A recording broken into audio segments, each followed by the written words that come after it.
happy morning! Muli ang inyong lingkod, Miss Horizon Chaser para sa iba pang presentasyon hinggil dito sa genomics. At ito na nga, ipinapakita rito kung gaano yung ginagawa ng pagsisikap ng ating gobyerno. At pakinggan natin ang DA dahil ang DA sila ang may responsibilidad sa mga guidelines, methods at mga pulisiya at yung pagproseso. Kaya aminado dyan, etong si Miss GERONIMA Eusebio, yung head ng Biotech Office ng Department of Agriculture Bureau of Plant Industry, na kung saan ay hindi ganun kadali nga para ma-develop lamang itong produkto na dapat ma-emphasize nga ito ng husto. Kaya sa dami ng pagdadaanan, kaya papakita nito ngayon sa temang Gene Editing Guidelines and the Philippines. The result of the study was submitted, Mamalu already mentioned this one, submitted to the National Committee on Biosafety of the Philippines, since they are the entity, since NCDP is the entity mandated to craft policy on biosafety. And after that, there is the NCDP issued Resolution Number 1 Series of 2020, covering the regulation of plant and plant products derived from the use of PBIs, or what we call plant breeding innovations, because gene editing is under the one of the methods under the plant breeding innovations. Just to clear earlier, Mamalu said that 5 departments signed the resolution. It was actually 7, ma'am. The DILG, yes, and then the TTI, together with the scientist members of NCDP, community representatives, and then the industry representative and consumer representative. So the resolution emphasized 3 main points. The first one is products of PBIs could either be GM or non-GM. If it is GM, it contains novel combination of genetic materials. So the resultant combination of these genetic materials could not be possible through the use of conventional breeding. So that's the first one. The second one is if it is GM, it will be covered under JTC regulation. It will be regulated. But if it is not GM, it will not be regulated. And the third point is the DA shall issue guidelines, and they will take the lead in evaluation and monitoring of products of modern biotechnology, as well as the products from PBI. Okay. So this is the title of the policy, Memorandum Circular Number 8, Series of 2022. I think it was issued in May 19, 2022, and it covers rules and procedure to evaluate and determine when products of plant breeding innovations are covered under the DOST, DA, DNR, DOH, DILG Joint Department Circular Number 1 Series of 2021, or what we call JDC 1 2021, based on the NCDP Resolution Number 1 Series of 2020. So Mamalu also mentioned that before finalization, it has been subjected to several consultations.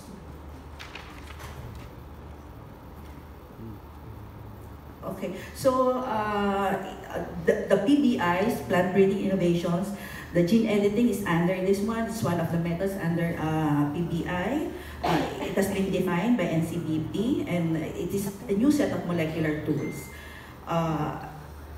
It is faster, more precise, and targeted. So if you want to produce new varieties, Ma'am Ola also emphasized that this one is more precise and targeted. Okay. So, classification, if we use plant breeding innovations, the product could either be GM or non-GM. So both use modern biotechnology approach. But the GM contains novel combinations in nature. Like, for example, for pity corn, it's not possible to see gene from bacteria in the genome of corn. So that's a novel combination. If it contains novel combination, then it has to be regulated under the JDC 2021.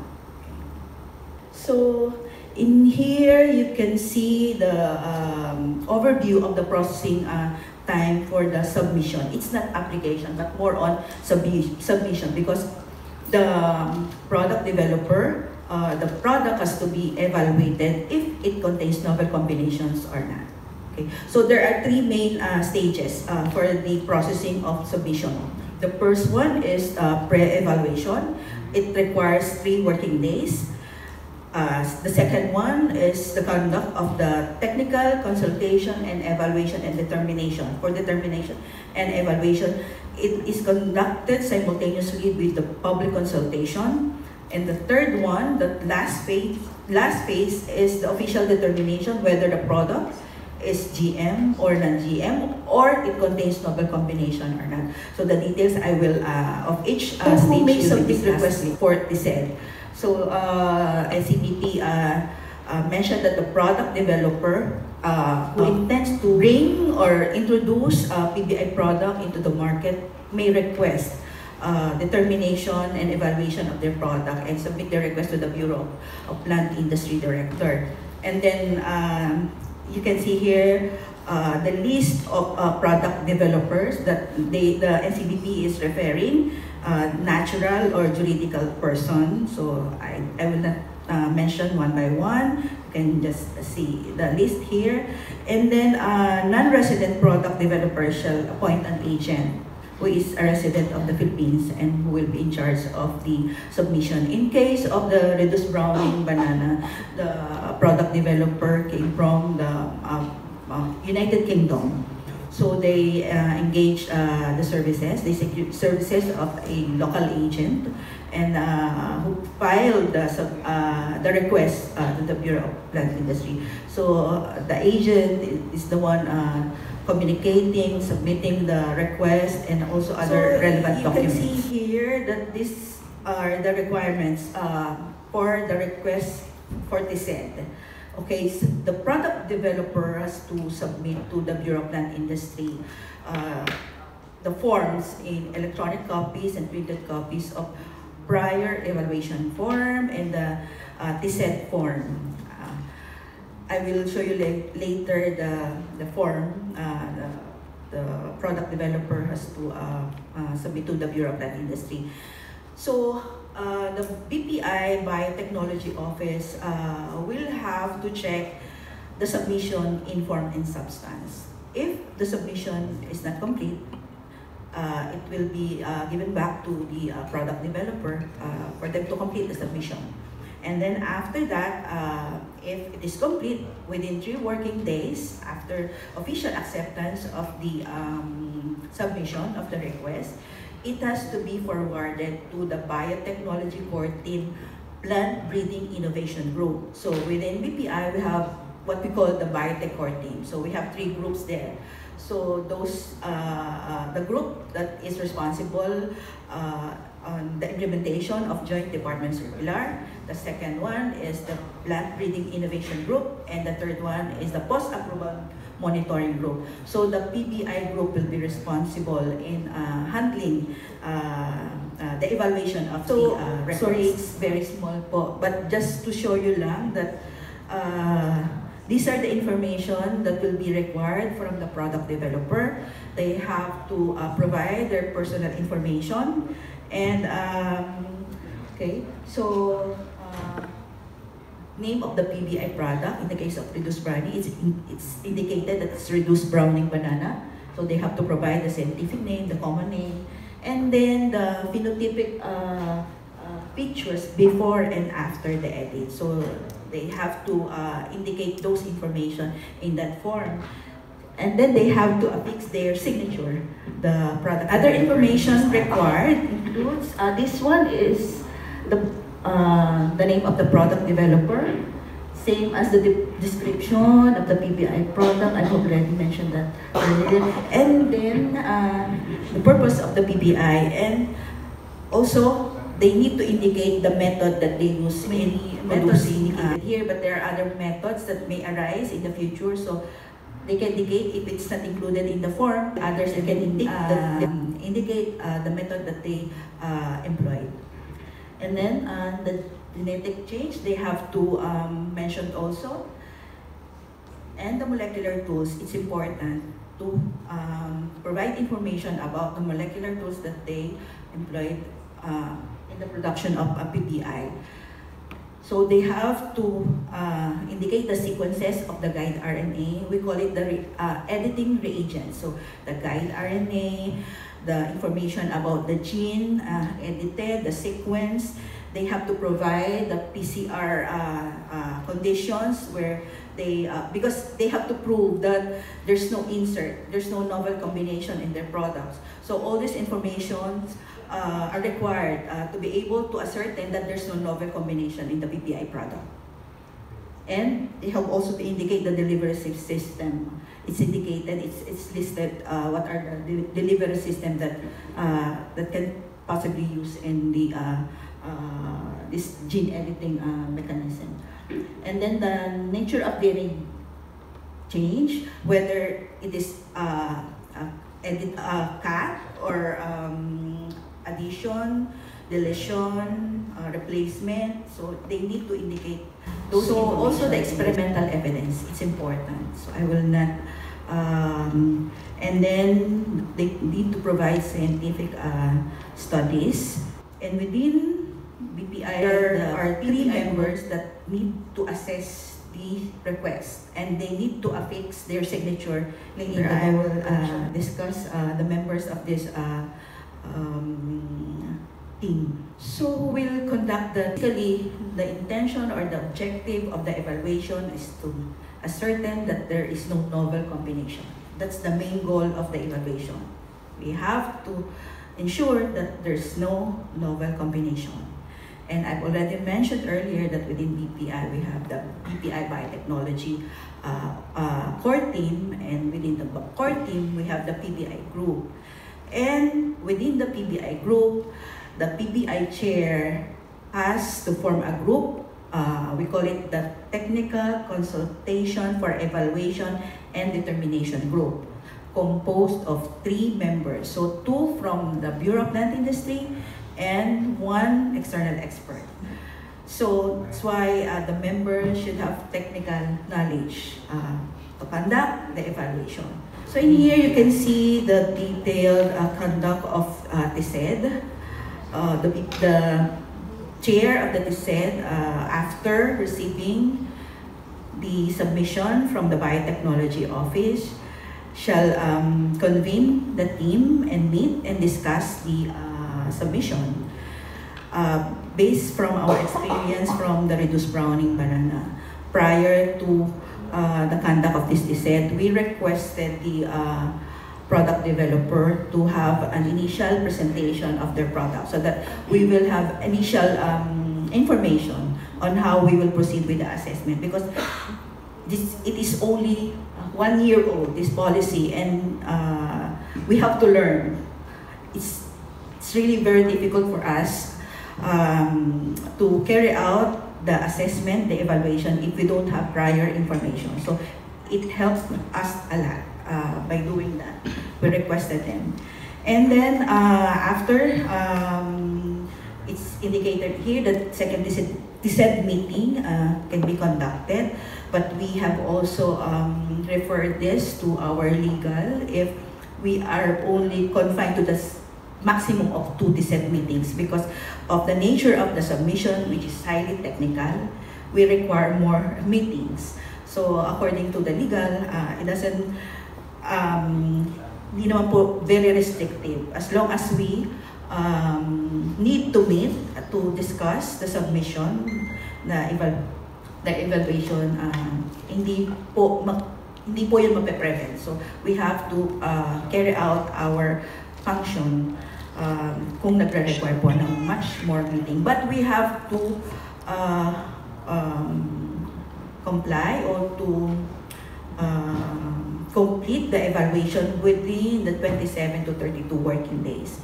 It's written in the policy, so we have to comply. And what we have to give the determination within the prescribed time. Okay. So after 7 days, after the TISED already they resolve their evaluation, it has to be forwarded to the bureau director. And together with that, the result of the public consultation has to be forwarded also to the bureau director. So it will be considered in the official determination. And what is the role of the product developer? So if the TISED has more queries, if they need additional information, then they can join the meeting face-to-face or online. So based on our experience with the reduced browning, we conducted the consultation through online meeting. So if we require more information, then it will be communicated to the product developer, and the product developer has 5 working days to respond. But if they need more time, they need to send us letter that they need more time to comply with our request. So at least we have to document all. So we have those decision tree derived from the use of decision tree on the regulation of products derived from the use of plant breeding innovation. So both. So there are 2 cases. If it is produced through the use of new PBIs. Case 1, the methods are listed, but there are other methods that may be included in the future, so we don't know. So for now, ito lang po yung nakalagay na methods. But there is possibility that the list will expand. So if we can see that this method, these methods have been used in their in producing their product. So most likely, under case 1, it will not be regulated. It is determined as non-GM. Okay, but if it falls under case 2, we call it SDN3. The other case 1 is SDN1 and SDN2. So most likely, under case 2, the PBI product is determined as GM. So it has to be regulated under. So I've already mentioned this public commenting period earlier. So once we have officially accepted the submission or the request, it will be automatically uploaded to our website for the public to know that there is ongoing request. And only those technical comments will be considered. The commenting period will last for 10 days after official submission of the request. And then these technical comments will be forwarded to the TISED group for them to evaluate if it has merits or not. And then it will also be included in the official determination. So for the official determination, this is the last stage of the process.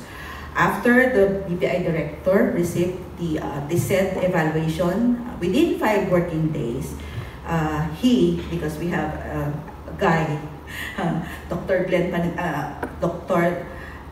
Panganition, and it will be regulated under the JDC. Okay, and the BPI will monitor to ensure compliance of the product developer to JDC number 1 series of 2021. If it is non-GM, then the Bureau of Plant Industry will issue a certificate of non-coverage. So, and then after we have the official determination, it will be uploaded to our website for the public to know. And however, the certificate shall not excuse the product developer from complying with other relevant regulations. So if the FPA or NSIC as additional requirements, then they need to comply. So same with Mamalu, the policy has provision for appeal. Alright, so yan naman po ang ating isusunod, yung Applications of Modern Biotechnology and Animals by Dr. Maribel Saportesa ng University of the Philippines, Los Baños. At kanina nga sa DA kay Miss GERONIMA Eusebio ay yung responsable nito, yung mga guidelines, methods, policy, at ang mga proseso, ay aminado si Eusebio na hindi rin ganun kadali ito upang ma-develop yung isang produkto na dapat ma-emphasize pala ito ng husto dahil sa dami ng pagdadaanan at para lamang ay makita kung ito nga ba ay mapapakinabangan dito sa ating bansa at sa hinaharap pa, kasi alam natin na yung pag-aaral ay dapat advance sila ng 10 taon, kaya hindi siya ganun kadali. Sana may natutunan tayo mula sa DA. Isusunod naman natin ang iba pa na presentasyon. Binabati natin ang ating mga masusugid na tagapakinig sa Happy Morning Show News Online at patuloy lamang po tayo sa pagsusubaybay dahil ito ay makabuluhan at makatotohanan na mula sa mga lehitimong mga pag-aaral o mga scientist po natin na inaral ng gusto at ito po ay inilabas natin na walang dagdag at bawas, kaya dito lamang yan sa Happy Morning Show. Ang inyong lingkod, Miss Horizon Chaser. I love you all.